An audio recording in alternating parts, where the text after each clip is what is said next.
Richard, you recently published a paper in Trends in Immunology, and you've identified in this paper some new concepts of multiple sclerosis pathogenesis.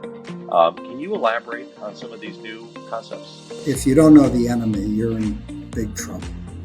I think we have finally identified the enemy in why people with MS still undergo this progressive disease, even though we've covered and controlled relapse pathology so well.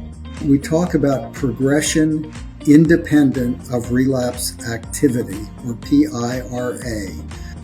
And I think the key concept here is that patients experience both relapse activity and PIRA throughout the entire disease course. We're talking about two processes that go on at the same time in almost every patient. So PIRA really is the unmet medical need in people with MS because it is not successfully treated by the current therapies. Our insight into the mechanisms that underlie PIRA and progressive pathology is advanced light years ahead of where we used to be.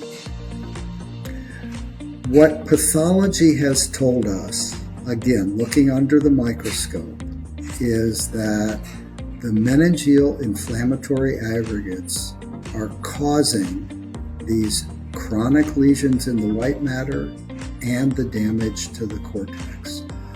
We have this technology to identify and follow in living patients what's going on at the pathological level using the MRI scanner. That's what changed the game before.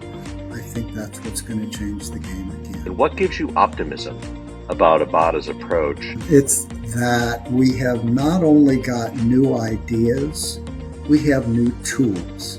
Conventional MRI just doesn't see progressive pathology in action.